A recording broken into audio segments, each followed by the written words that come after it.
some very interesting things about the current flu, and this is why I bring up the pandemic flu from 1918 and 1917. Now, as per various contacts of mine that actually formerly worked at Fort Detrick and now work for the CDC, the current flu that is being released has been released in two parts. And that, I'm forgetting his name. Dr. Horowitz? One of the, bingo, thank you, James. Yes, Dr. Horowitz.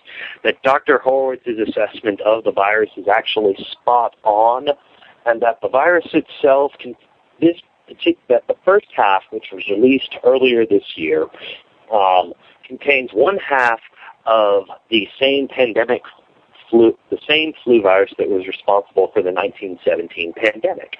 It is bound to various other components of the flu using the mutagen guns. You know, the same guns they use for genetic modification of vegetables.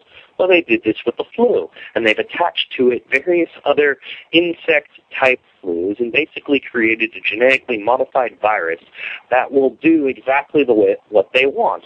Not only that, but it is race-specific.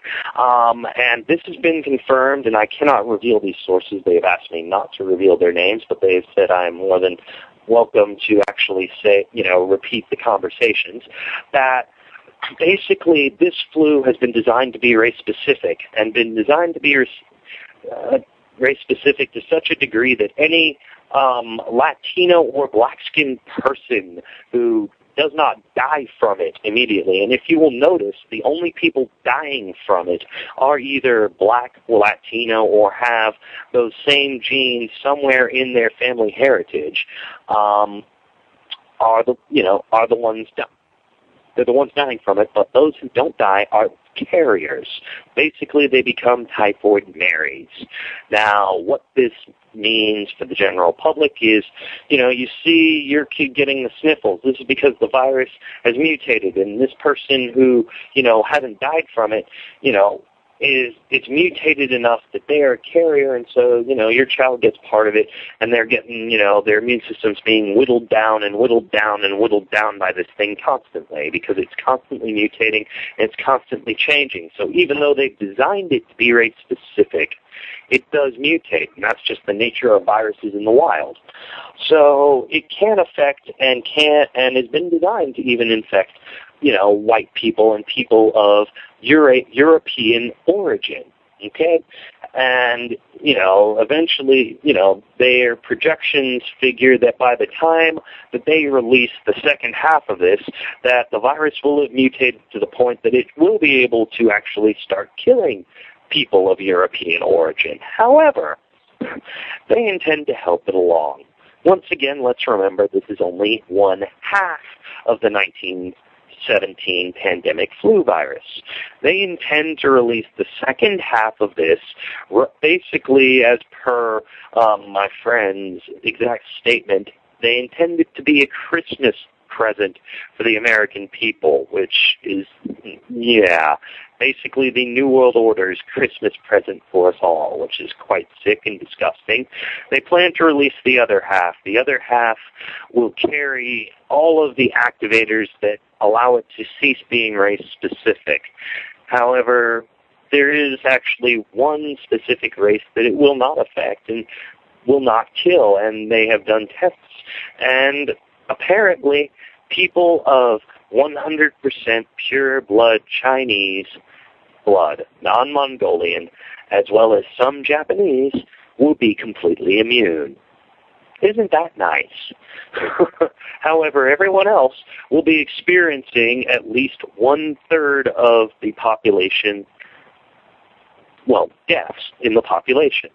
Now, I'm actually going to get to those and where that figure comes from in a minute, because that's a very scary information source in and of itself and a very scary figure.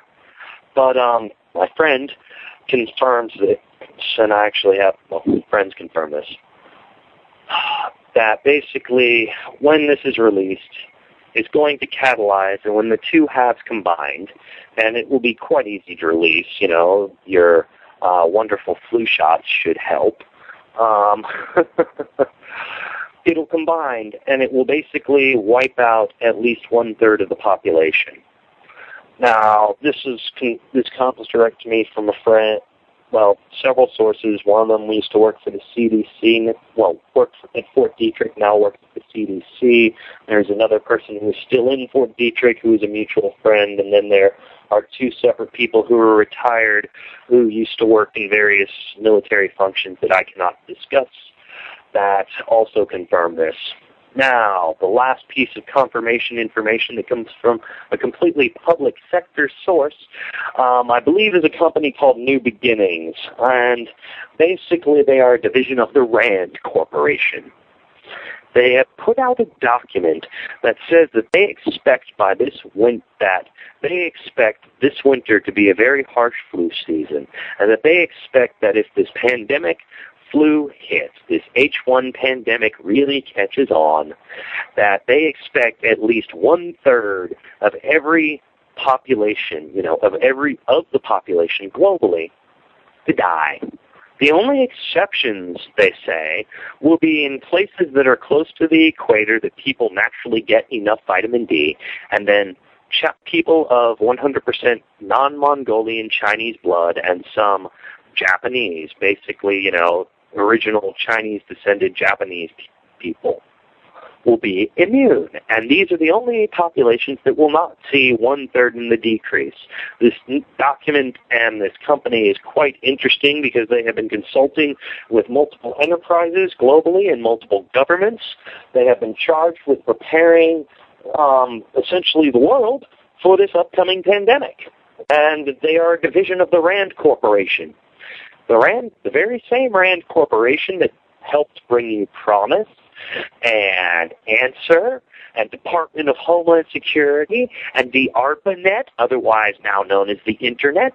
Yes, that very same RAND Corporation. And they are the ones who are publicizing this and, taking extreme measures. In fact, there are entire provisions, saying that we should expect hostile, riots and things in areas that are quarantined and how to deal with quarantines. The whole 9 yards. It's a very extensive set of white papers as to how governments and corporations must deal with this upcoming pandemic. And like I said, I believe the name of it is the New Beginnings document, and comes from the New Beginnings Corporation, which is a division of RAND. Well, the obvious question is, why on earth is this virus being engineered to protect Chinese and Japanese? That is a really great question. And, I've discussed this with a couple friends of mine and, some people, and, it really goes along with the fact, if you look at what's happening globally right now, China and Asia is being, specifically China, is being set up to be the new superpower. The U.S. is being set up to take the big fall.